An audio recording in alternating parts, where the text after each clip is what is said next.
Hello বন্ধুরা, welcome to creative Shrabani's creative world. আজ আমি তোমাদের একটা রয়্যাল ক্রাফট শেখাবো। কি দিয়ে শেখাবো? আইসক্রিম স্টিক্স বা পপ স্টিক্স দিয়ে। হ্যাঁ, সত্যি, আজ অবধি তোমরা হয়তো আইসক্রিম স্টিক্স দিয়ে বাচ্চাদের এই ধরনের বিভিন্ন রকম ক্রাফট দেখে থাকবে।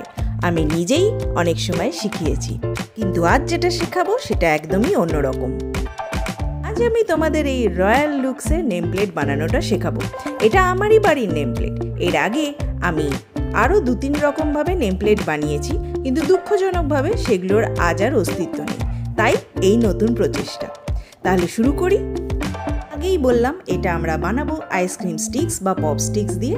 তার সাথে নিয়ে নিয়েছি MDF বোর্ডের একটা 10 বাই 5 ইঞ্চি সাইজের একটা ছোট্ট পিস, যেটার থেকে ওপরে এবং নিচে 1 ইঞ্চি 1 ইঞ্চি করে জায়গা আমি ছেড়ে দিয়েছি এবং সেখানে গ্লুয়ের সাহায্যে পরপর আটকে নিয়েছি আইসক্রিম স্টিকগুলো।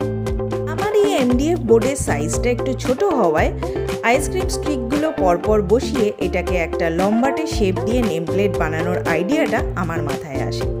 এবং আইসক্রিম স্টিকগুলো পরপর বসিয়ে নেওয়ার পর পেছন দিক থেকে সাপোর্টের জন্য আমি একটা কার্ডবোর্ডেরও ব্যবহার করেছি।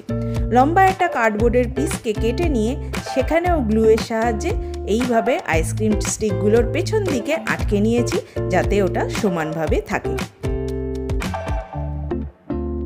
উপরে এবং নিচের অংশে আইসক্রিম স্টিকগুলো লাগিয়ে নেওয়ার পরে আমি আমাদের নামগুলো লিখে নিয়েছি এবং ড্র করে নিয়েছি রয়্যাল কিং অ্যান্ড কুইনের একটা করে পিকচার। এখানে আমি আর একটাই ভুল হয়েছে, কালারটা আগে করে নেওয়ার পরে হয়তো নামটা লিখলে সুবিধা হতো, কিন্তু আমি প্রথমেই নামটা লিখে ফেলেছিলাম, তাই সেইভাবেই বুঝে শুনে আমায় কালারটা করতে হয়েছে। আমার মতো সব ক্রাফটারদের স্বর্গ পিন্টারেস্ট অ্যাপ থেকে কিছু রয়্যাল মোটিভস দেখে নিয়ে আমি ড্র করে নিয়েছি কিছু রয়্যাল মোটিভস, যার ফলে আমার এই নেম প্লেটে আমি যে একটা রাজকীয় লুক দেব সেইটা সম্পূর্ণভাবে ফুটে উঠেছে। বলাই বাহুল্য, রাজা আর রানীর এই ফিগারটাও কিন্তু একটু ইন্টারনেট ঘাঁটলেই পেয়ে যাবে তোমরা। এরপরে আর কি, পুরো জিনিসটাকে ব্ল্যাক কালারের ওপরে রেখে আমি আমার কিং অ্যান্ড কুইনকে একটু করে সাজিয়ে নিয়েছি নিজের মনের মতো করে। সাজানোর কমপ্লিট ভিডিও হয়তো এখানে নেই, কিন্তু তোমরা চাইলে আমার ছবিটাকে জুম করে দেখে নিয়ে আর নিজেদের মনের মাধুরী মিশিয়ে নিজেদের মতো করে সাজিয়ে নিতে পারো। আর একটা পোর্শনের কাজ কমপ্লিট করে ভার্নিশ করতে কিন্তু একেবারেই ভুলো না। আমি আগেই ভার্নিশ কেন করছি? কারণ এর ওপরে আমি স্টোনস দিয়ে কাজটাকে আরো একটু ফুটিয়ে তুলেছি।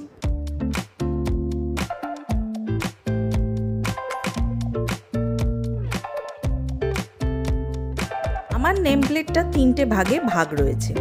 একটাতে আমার নাম, একটাতে আমার বরের নাম, আর বাকি মাঝখানে আমাদের সারনেম।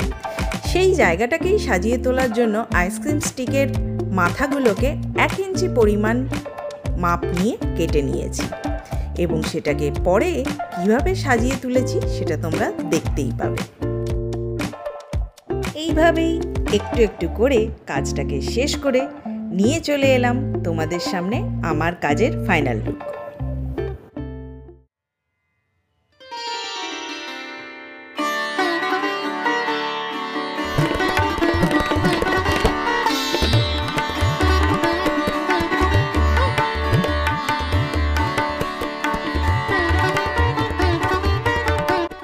এবারে সত্যি সত্যি একদম মন থেকে তোমরা বলো তো আমার কাজটা তোমাদের কেমন লাগলো?